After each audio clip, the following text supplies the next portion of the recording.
நீங்க வங்கியில நகைக்கடன் வாங்கியிருக்கீங்களா? அப்ப இந்த வீடியோ உங்களுக்கு நல்ல செய்தியா தாங்க இருக்கும். இந்த வீடியோவ முழுமையா பாருங்க. வாங்க இந்த வீடியோக்குள்ள போகலாம். தமிழகத்துல பார்த்தீங்கன்னா, நகைக்கடன் தள்ளுபடி ஆகுமா? அப்படின்ற எதிர்பார்ப்பு மக்களிடையே பார்த்தீங்கன்னா எழுந்திருக்கு. அதாவது 2021 சட்டப்பேரவை தேர்தல் அப்ப நகைக்கடன் தள்ளுபடி பத்தி அனைத்து கட்சிகளுமே பார்த்தீங்கன்னா அறிவிச்சிருந்தாங்க.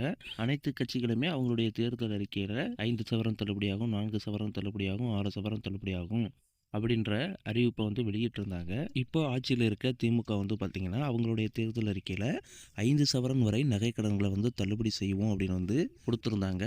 அதே மாதிரி பார்த்தீங்கன்னா, அவங்க ஆட்சிக்கு வந்த உடனே 5 சவரன் நகை கடன்களை தள்ளுபடி பண்ணி கொடுத்தாங்க. அதே மாதிரி இப்போ தேர்தல் வர்றதுனால எந்தெந்த கட்சிகள்லாம் இந்த நகைக்கடன் தள்ளுபடி பற்றின அறிவிப்பை வெளியிட போகிறாங்க அப்படின்ற எதிர்பார்ப்பு மக்களிடையே பார்த்தீங்கன்னா அதிகரிச்சுக்கிட்டு இருக்கு. இந்த சூழ்நிலையில தான் இந்த நகைக்கடன் தள்ளுபடி பற்றின அறிவிப்பு இன்னும் ஒரு சில நாட்களில் வெளியாகும் அப்படின்ற தகவல் பார்த்தீங்கன்னா வெளியாகிருக்கு. தேர்தல் அறிக்கை வந்த உடனே பார்த்தீங்கன்னா நம்ம சேனலில் வீடியோ வரும். நம்ம சேனலை சப்ஸ்கிரைப் பண்ணி வச்சுக்கோங்க. தேங்க்யூ.